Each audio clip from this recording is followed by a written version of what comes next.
Hello guys, welcome to my channel. कैसे हैं आप लोग? उम्मीद करता हूं अच्छे होंगे। इस वीडियो में हम लोग बात करेंगे बाल विकास के बहुत ही महत्वपूर्ण प्रश्नों के बारे में। और इस वीडियो को आप जो है मॉक टेस्ट के रूप में कर सकते हैं। देखिए, चैनल पर अगर आप पहली बार आए हैं, चैनल सब्सक्राइब कर लीजिएगा। ये वीडियो जो है टेट एग्ज़ाम के लिए, सीटेट एग्ज़ाम के लिए बहुत ही महत्वपूर्ण है। जितने भी प्रश्न हैं और जितने भी सही करते हैं, जितने भी अंक लाते हैं, आप कमेंट करके ज़रूर बताइएगा। वीडियो को लाइक कर दीजिएगा। और 15 प्रश्न हैं, जितने भी सही करेगा कमेंट करके ज़रूर बताइएगा। टेलीग्राम ग्रुप से जुड़ जाइएगा, ठीक है, जिससे आपको जो है कुछ बातें, नई बातें पता चलेंगी कि चैनल पर क्या हो रहा है। और मेरा दूसरा चैनल है, उसको भी जो है लाइक कर दीजिएगा, शेयर कर दीजिएगा और सब्सक्राइब कर दीजिएगा। उसका लिंक आपको कमेंट सेक्शन में दे दिया जाएगा। अगर आप लोग 400-500 लोग देखते हैं, 10 लोग भी जुड़ेंगे, तब भी मुझे अच्छा लगेगा। तो शुरू करते हैं अपना वीडियो। पहला प्रश्न हमारा, शिक्षा के व्यापक अर्थ में वे सब प्रभाव आते हैं जो बालक को जन्म से मृत्यु तक प्रभावित करते हैं। यह कथन किसका है? रूसो का, डम्बिल का, जॉन डीवी का या दिबे का? शिक्षा के व्यापक अर्थ में वे सब प्रभाव आते हैं जो बालक को जन्म से मृत्यु तक प्रभावित करते हैं। ये किसने कहा है? ये कहा है डम्बिल महोदय ने। बी ऑप्शन आपका सही होगा। अगला प्रश्न है, मानसिक आयु। मानसिक आयु का विचार किसने दिया? बिने, अरस्तु, स्टर्न या रैमन ने? देखिए, मानसिक आयु का जो विचार था ये 1908 में दिया गया था। और ये किसने दिया था? ये दिया था बिने महोदय ने। बहुबुद्धि का सिद्धांत किसने दिया है? हार्वर्ड गार्डनर ने दिया है। बुद्धि का द्विकारक सिद्धांत किसने दिया है? स्पीयरमैन ने दिया है। अगला प्रश्न है हमारा, साहचर्यवाद के प्रतिपादक कौन है? रोजर्स, मैकडूगल, जॉन लॉक या पील? साहचर्यवाद के प्रतिपादक कौन है? ये हैं आपके जॉन लॉक महोदय। सहचर्यवाद जो है अनुभव पर अधिक बल देता है। मैकडूगल ने जो है मूल प्रवृत्ति का सिद्धांत दिया है। कौन सा सिद्धांत दिया है? मूल प्रवृत्ति का सिद्धांत। इन्होंने कितने प्रकार की मूल प्रवृत्तियां बताई हैं? 14 प्रकार की। और इनसे जुड़े हुए 14 संवेगों की बात की है। किसने? मैकडूगल महोदय ने। अगला प्रश्न है, विद्यालय चार दीवारी के भीतर वृहद समाज का प्रतिबिंब है। यह एक सरल व उत्तम समाज का उदाहरण है। यह कथन किसने दिया है? टीपी नन ने, जॉन डीवी ने, अरस्तु ने या रॉस ने? बताइए, ये किसने दिया है? विद्यालय चार दीवारी के भीतर वृहद समाज का प्रतिबिंब है। यह एक सरल व उत्तम समाज का उदाहरण है। यह कथन किसका है? ये कथन है जॉन डीवी महोदय का। देखिए, जो स्कूल होता है यानी विद्यालय जो होता है, स्कूल शब्द जो है किससे लिया गया है? लैटिन भाषा के स्कूला शब्द से। और स्कूला का अर्थ होता है अवकाश। अगला प्रश्न है, आगमन विधि का पद नहीं है। आगमन विधि का जो है पद नहीं है। विभिन्न उदाहरणों का प्रस्तुतिकरण, अवलोकन, सामान्यीकरण या परिकल्पनाओं का निर्माण करना। आगमन विधि का पद निम्न में से कौन सा नहीं है? तो ये होगा परिकल्पनाओं का निर्माण करना। आगमन विधि ऐसी विधि होती है जिसमें सबसे पहले उदाहरण बताया जाता है। उदाहरण बता करके नियम बताया जाता है। और इसी का उल्टा होता है आगमन विधि, सॉरी, इसी का उल्टा होता है निगमन विधि। निगमन विधि में क्या होता है? निगमन विधि में सबसे पहले नियम बताया जाता है, फिर उसके बाद जो है उदाहरण बताया जाता है। अगला है, व्यवहार बराबर चालक गुणे आदत। देखिए, व्यवहार होता है बिहेवियर, और चालक होता है ड्राइव यानी डी, और आदत होता है हैबिट। तो बी बराबर डी इंटू एच जो है, ये सूत्र किसने दिया है? स्किनर ने, हल ने, वुडवर्थ ने, पावलाव ने? बहुत ही अच्छा प्रश्न है और आपको पता भी होना चाहिए इसका जवाब क्या होगा। व्यवहार बराबर चालक इंटू आदत, ये जो सूत्र है ये क्लार्क हल ने दिया है, हल महोदय ने दिया है। स्किनर ने जो है कौन सा सिद्धांत दिया है? क्रिया प्रसूत अनुबंधन सिद्धांत। अपने सिद्धांत को सिद्ध करने के लिए 1938 में सबसे पहले किस पर प्रयोग किया था? चूहे पर प्रयोग किया था। 1943 में कबूतर पर प्रयोग किया था। ठीक है, इनके सिद्धांत को जो है आरएस थ्योरी के नाम से जानते हैं। और इसी का उल्टा एक थ्योरी होती है SR theory. SR theory Thorndike ने दिया है। ठीक है, एस मतलब होता है क्या? स्टिमुलस, हिंदी में जिसे उद्दीपक कहते हैं। आर मतलब रिस्पांस यानी अनुक्रिया। उद्दीपक अनुक्रिया सिद्धांत जो है किसने दिया है? थार्नडाइक महोदय ने दिया है। अपने सिद्धांत को सिद्ध करने के लिए थार्नडाइक ने जो है, यानी उद्दीपक अनुक्रिया सिद्धांत को सिद्ध करने के लिए थार्नडाइक ने किस पर प्रयोग किया था? बिल्ली पर। पावलाव ने जो है कुत्ते पर प्रयोग किया था शास्त्रीय अनुबंध सिद्धांत को सिद्ध करने के लिए। अंतर्दृष्टि का सिद्धांत जो है, अंतर्दृष्टि के सिद्धांत से जुड़े हुए कौन कौन है? वर्दीमर, कोहलर और कोफा। और कोहलर ने जो है वनमानुष पर प्रयोग किया था कैनारी द्वीप पर 1920, मतलब 1916 से 1920 के बीच जो है कहा जाता है। कोहलर ने जो है कैनारी द्वीप पर जो है अंतर्दृष्टि के सिद्धांत को सिद्ध करने के लिए वनमानुष सुल्तान पर प्रयोग किया था। अगला प्रश्न है थॉट एंड लैंग्वेज, ये पुस्तक किसकी है? पियाजे, जांडीवी, वाइगोस्की या रूसो की?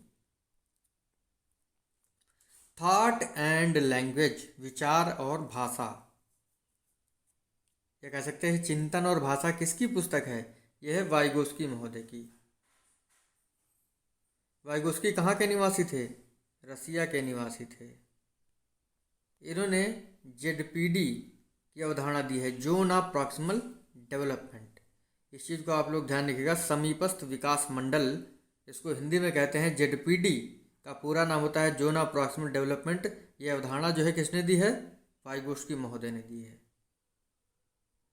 अगला है सूचना प्रक्रियाकरण सिद्धांत में कौन सा अवयव नहीं है? देखिए सूचना प्रक्रियाकरण सिद्धांत जो है एटकिंसन व सिफरिन, किसने दिया था? एटकिंसन व सिफरिन ने 1969 में दिया था। और इनके सिद्धांत में 3 अवयव थे, तो कौन सा नहीं है? मूल्यांकन, सूचना भंडार, ज्ञानात्मक प्रक्रिया, बहुज्ञान। तो मूल्यांकन जो है वो सूचना प्रक्रियाकरण सिद्धांत में नहीं आता है। बाकी सूचना भंडार यानी स्मृति, स्मृति से जो है सूचना भंडार के अंतर्गत जो है 3 स्मृतियों की बात हुई है। कौन कौन सी? संवेदनात्मक स्मृति, लघु स्मृति और दीर्घकालिक स्मृति। और ज्ञानात्मक प्रक्रिया और बहुज्ञान, ये जो है 3 अवयव आते हैं। 1968 में जो है एटकिंसन ने ये सिद्धांत दिया था। अगला है स्थानांतरण सामान्यीकरण है, क्योंकि हम नए क्षेत्र में विचारों का विस्तार है, क्योंकि यह स्थानांतरण सामान्यीकरण है क्योंकि यह नए क्षेत्र में विचारों का विस्तार है। यह कथन किसने दिया है? सोरेनसन ने, व्हीटेकर ने, पीटरसन ने या क्रो एंड क्रो ने? तो ये कथन दिया है पीटरसन ने। अगला प्रश्न बहुत ही अच्छा है, वेरी वेरी इंपॉर्टेंट है, आ भी सकता है। अधिगम वक्र का प्रकार, देखिए ये कौन सा अधिगम वक्र का प्रकार है? फिगर देख के बताना है, नकारात्मक वक्र, सकारात्मक वक्र, मिश्रित वक्र या शून्य त्वरित वक्र। तो लर्निंग कर्व जो है ये है नकारात्मक, क्योंकि पहले जो है सीखने की गति बढ़ रही है, बाद में जो घट रही है, तो ये नकारात्मक अधिगम वक्र है। सकारात्मक क्या होता है? पहले जो है लर्निंग धीमी होती है, बाद में तेज हो जाती है। मिश्रित वक्र में क्या होता है? कभी धीमी कभी तेज, कभी धीमी कभी तेज। शून्य त्वरित वक्र जो है इसमें सीखने की गति जो है लगातार बढ़ती रहती है। तो इस तरीके से ध्यान रखिएगा। सकारात्मक कैसे बनेगा? सकारात्मक ऐसे बनेगा, मतलब इसका उल्टा इस टाइप से बनेगा। देखिए जरा, इस टाइप से बनेगा सकारात्मक का। और जो सरल रेखी होगा वो एकदम लाइन सा बनेगा, और जो मिश्रित होगा वो इस तरीके से बनेगा। अगला प्रश्न है, हकलाने का मनोवैज्ञानिक कारण है? घर या विद्यालय का तनावपूर्ण वातावरण, शब्द भंडार अपर्याप्त होना, संवेगों का तीव्र प्रभाव या त्रुटिपूर्ण वाक्शैली? हकलाने का मनोवैज्ञानिक कारण है, ये होगा संवेगों का तीव्र प्रभाव। क्या होगा? संवेगों का तीव्र प्रभाव होगा। सी ऑप्शन आपका सही है। जैसे देखिए, आप कभी किसी चीज़ को जल्दी से जल्दी बोलना चाहते हैं तो जो है गड़बड़ा जाती है आपकी जो जिह्वा होती है। तो संवेगों का तीव्र प्रभाव जो है मनोवैज्ञानिक कारण है हकलाने का। दूसरे वर्ष के अंत तक शिशु का भंडारण कितना होता है? शब्द भंडारण कितना होता है? यानी 24 माह में जो है कितने वर्ड्स होते हैं एक बच्चे के अंदर? 100, 60, 50, 10। तो ये होते हैं 100। भारतीय वैदिक दृष्टिकोण के अनुसार व्यक्तित्व के प्रकार कितने होते हैं? 3, 4, 5, 6। बहुत ही अच्छा प्रश्न है। कितने होंगे? 3 होंगे। देखिए 3 होते हैं। पहला ही ऑप्शन आपका सही होगा। कौन कौन से होते हैं? रजोगुणी, तमोगुणी और सतोगुणी। पहला ऑप्शन आपका सही है। अगला है मन का प्रशासक कौन होता है? इड, ईगो, सुपर ईगो या इनमें से कोई नहीं? मन का प्रशासक कौन होता है?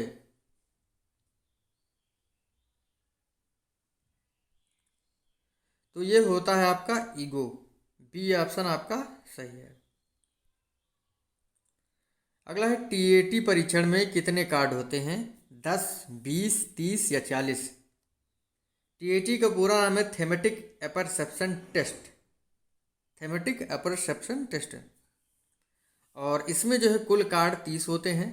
30 में जो है 10 पर पुरुषों का चित्र होता है, 10 पर महिलाओं का चित्र होता है और 10 ऐसे कार्ड होते हैं जिन पर महिला पुरुष दोनों का चित्र होता है। ठीक है, आपके ऑप्शन में 30 दिए गए हैं तो 30 सही होगा, लेकिन टोटल जो होते हैं 31 होते हैं, क्योंकि एक जो होता है आपका वो खाली होता है। तो टीएटी परीक्षण में कुल जो है 30 कार्ड होते हैं प्रश्न के अनुसार। तो 15 में से जो है कितने प्रश्न आप सही करे हैं कमेंट करके जरूर बताइएगा। 5 प्रश्न जो है वो ऐसे ही हैं आपके ज्ञान के लिए। लिखा है किशोरों को निर्णय लेने का कोई अनुभव नहीं होता है, यह कथन किसका है? सिम्पसन का, जोन्स का, स्किनर का या वैलेंटाइन का? देखिए 15 प्रश्न है तो 15, अगर आप 20 करना चाहते हैं तो 20 में जो है कमेंट करके बताएगा कि 20 में आपने कितने सही किए। अगर आप 15 में चाहते हैं तो 15 में कमेंट करके बता सकते हैं। तो ये परिभाषा किसकी है? किशोरों को निर्णय लेने का कोई अनुभव नहीं होता है, ये कथन है स्किनर महोदय का। ठीक है, स्किनर कहाँ के निवासी थे? स्किनर अमेरिका के निवासी थे। थॉर्नडाइक भी अमेरिका के निवासी थे। अगला है a mind that found itself, यह पुस्तक किसकी है? बियर्स की, रूसो की, ड्रेवर की या लेडल की? तो ये पुस्तक जो है C.W. बियर्स की है। पहला ऑप्शन आपका सही होगा। आगे बढ़ते हैं। संपूर्ण व्यक्तित्व की पूरी एवं संतुलित क्रियाशीलता को मानसिक स्वास्थ्य कहते हैं, यह परिभाषा किसकी है? जोन्स की, हेडफील्ड की, ड्रेवर की या बियर्स की? संपूर्ण व्यक्तित्व की पूरी एवं संतुलित क्रियाशीलता को मानसिक स्वास्थ्य कहते हैं, ये कहा है हेडफील्ड ने। बुद्धि अमूर्त विचारों को सोचने की योग्यता है, यह कथन किसका है? बकिंघम का, टर्मन का, बोर्न का या वुडरो का? बुद्धि अमूर्त विचारों को सोचने की योग्यता है, ये कहा है टर्मन महोदय ने। अगला है व्हाट इज इमोशनल इंटेलिजेंस, यह पुस्तक किसकी है? गोलमैन, जॉन डीवी, रूसो और डेविस की? यह पुस्तक है गोलमैन की, डेनियल गोलमैन। देखिए हो सकता है आपने जो है काफ़ी अच्छा जो है अंक गेन किया हो सकता है 20 में 20 लिए हों या 15 में ही किया हो तो 15 में 15 लिए हों। जितने भी आप प्रश्न जो है सही करे हैं कमेंट करके जरूर बताइएगा। चैनल को सब्सक्राइब करना मत भूलिएगा, बेल आइकन दबा दीजिएगा और लाइक करना मत भूलिएगा। जो दूसरा चैनल है जिसका नाम है सिंपल वे, उसको भी ज्वाइन करिएगा। मैंने कहा है अगर 500 लोग जो है देखते हैं, 10 भी लोग अगर उसको ज्वाइन करेंगे तो मुझे खुशी होगी। ठीक है, टेलीग्राम ग्रुप से भी जुड़ जाएगा। मिलते हैं आपसे अगली वीडियो में। थैंक यू फ्रेंड्स, धन्यवाद।